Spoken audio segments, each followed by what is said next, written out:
The Coaches Show is brought to you by Highway 55 Burgers, Shakes, and Fries. The Professional Fence Company.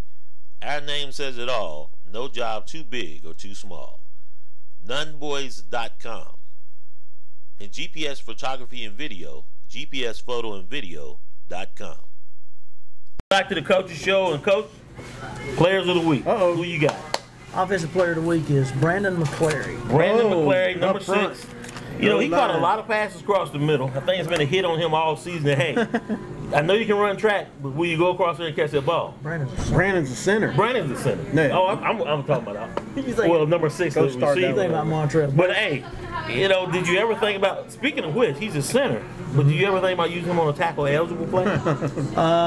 Is that out there in the playbook anywhere? Well, we could. Get these big uglies the ball. I mean, hey. He might bumble and stumble for 15 or 20 yards. The backup center is Dylan Hoffman. Okay. So the opportunity to do that isn't real. You don't want to take a chance of losing him. All right, It's not real feasible at the moment. So Offensive Player of the Week was Brandon McClary. Brandon McClary. Well, I was talking about number 6, but I give him a shout out anyway. We're gonna give him he a did shout cross the middle. Played well. If you're gonna give Douglas a Montrell shout out, I want to give Chase Jackson. No doubt. Well, Chase Jackson, yes. It could have been a three-way tie. one-handed stab. Well, and those two were nominated, but when the coaches voted, how did they grade out? Brandon, hands down, he had the highest grade out of any offensive player all season. No, I'm just saying, all shout season, out. and that's pretty huge. It is. Highest offensive grade of any player all season. Yep. Wow. Played very well. Defensive player. Defensive Player of the Week was Dylan Derisman. Dylan Derisman. Made a lot of tackles. It's like the 3rd time we talked about this kid. And I want to get his name right. Casey Grabarczyk. Casey Grabarczyk. Special Teams Player of the Week. Once again.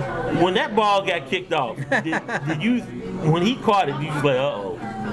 Or, I mean, what were your thoughts went through your head? Because he didn't hesitate. When he called it, no, he was going. The thoughts going through my head were get to the middle. Get to the middle. Yes. He did eventually. He did eventually. When he cleared, I mean, if he, well, in our kickoff, a little bit more speed, but hey, it set a spark in the second half, as I said. We do a zone scheme return, and it's critical that the ball be slammed to the middle of the field. And I don't know if you noticed, but every now and then when somebody catches the ball and they run to the side, I'm trying not to have a stroke because we can't. There's nothing. We're not blocking those people. Right, we're not blocking those people. They're running the ball to where they think there's going to be daylight, and while there may be daylight there's also opponents there that we're not blocking. Right, so, and they got free reign on them. So if they can get past the first edge, there could be some room. Back to the last question, Coach. And I held this to the end. Coach Huey hit me up this weekend. He used to be, he was over at Red Springs, St. Paul's. And he's telling me, he said, one of the things, and I knew it had to be a record if you check the stats. Last time we were 0-10 was 1966. He did 1960. And then he came with another stat, 1962, we were 0-9-1. It's pretty historic when you think in the grand scheme of things, but we talked about schedule, we talked about who we played and different things, but bottom line, it's football. What's been your thoughts on the season? It's been a tough one. You've never been in this situation before. But you've handled it well. You met with us week after week. Yep. Even though I know you didn't want to talk to us, but how are your coaches doing, and how are you doing? I'm good.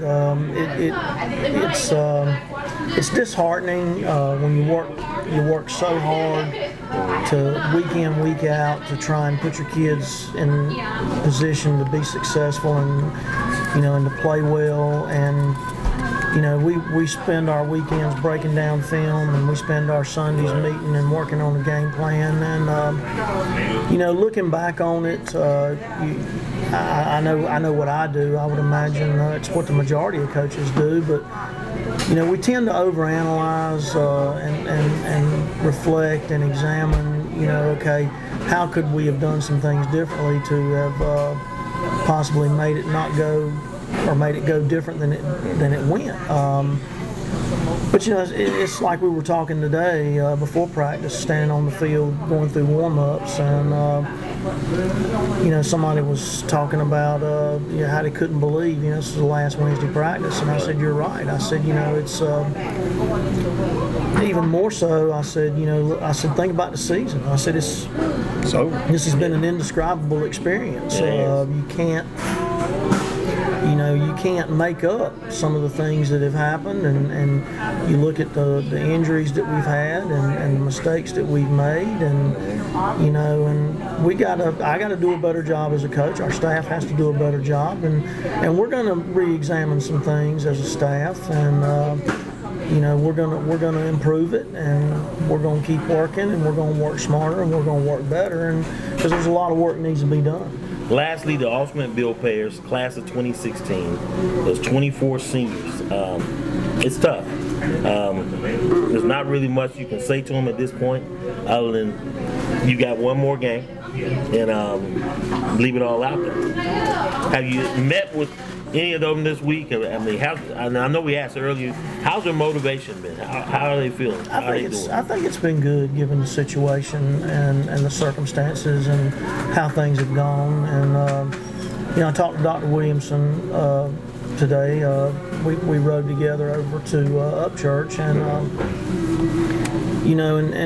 he was talking about how all this has been a character building experience. And of course, I'm quick to reference that in the same breath, and the experience in building character this way is a little bit overrated. But I also told him, I think Lou Holtz said it best quite a few years ago. Lou said that football doesn't build character; it reveals character, and in large measure, that's very, very true. But I will tell you, losing builds character. We talked about sportsmanship, and I've talked to our kids about it.